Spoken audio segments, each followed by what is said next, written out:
Okay, I'm All Diane right. here with the BE collection. This is a special edition called Your Vote, Your Voice. It's in response to the Supreme Court decision regarding Roe v. Wade. Today, I'm here with Kathryn Louyse. So thank you for being here. Good morning. Good morning. Did I And say the date? I'm always remiss. It's 8/11/2022. there we go. Okay. Isn't it? Yeah, yes. Diane, it's good to see you again.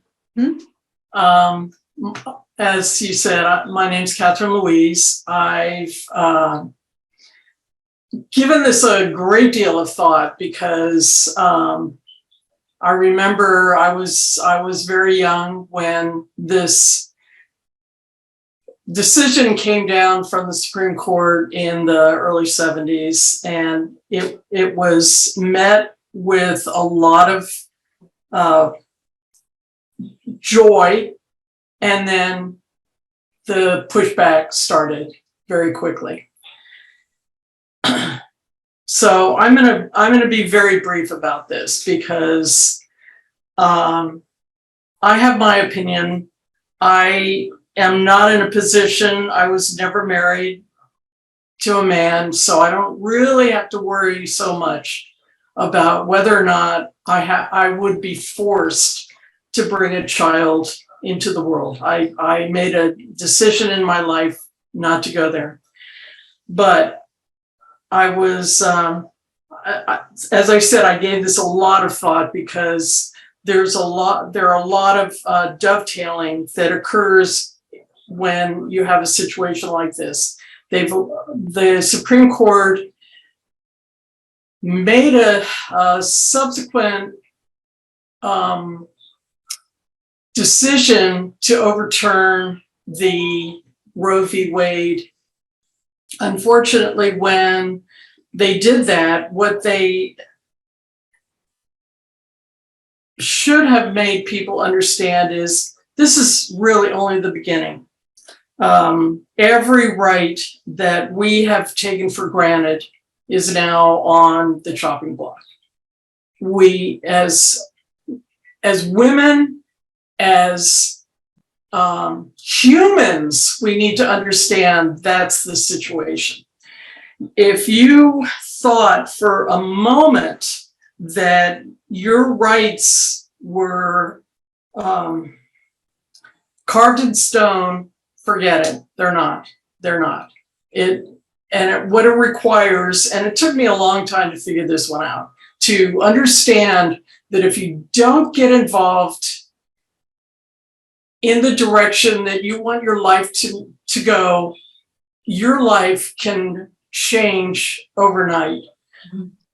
And that's really what this is all about. Women, every woman in this country has to understand that you're no longer, and I hate to say this, I really hate to say this, you are no longer regarded as a equal to your male counterpart. You are nothing more than chattel.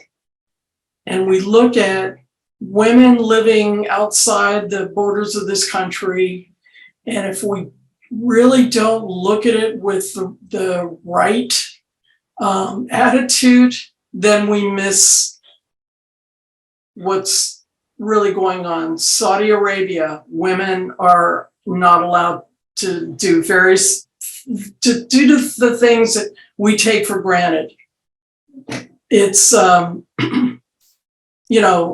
there are European countries that are far more engaged in the whole equality thing, so they understand off the bat how important it is that that women have equal voice everywhere. Suddenly, we're starting to understand that we do not have that voice. We've had it stripped. In Mexico, I believe this just happened recently. Women are now given the opportunity This did not happen in the past, but now it's happening, that women have control, have dominion over the course of their lives to a larger degree than we in the United States have. So I'm gonna really cut this short and say my mom, my mom, from my mother, the lesson I got was eat your vegetables. My dad was a little more circumspect, but he basically had the attitude that girls, young women there are certain things that you should know how to do.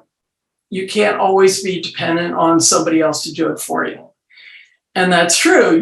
If you don't know how to screw a nail into a piece of wood, you're in trouble. If you don't know how to do basic chores, and by chore I mean, if you don't know how to fix a pipe. Now, I'm not saying go under the house and fix your pipes. I'm just saying, if all else fails, call somebody. Bottom line, there are certain things you should know. My nuns, the nuns when I was in high school, or actually throughout my education, the important thing I received from them is question authority. And in my life, I have continued to do that. You must question authority. You must, if you understand that something is not right, then it's up to you, it's up to all of us to speak out. And with this decision, with this perversion that just occurred, this is only the tip of the iceberg. We need to be prepared, and we need to find our voice, and we need to use it. And that's it. Thank you, Kathryn.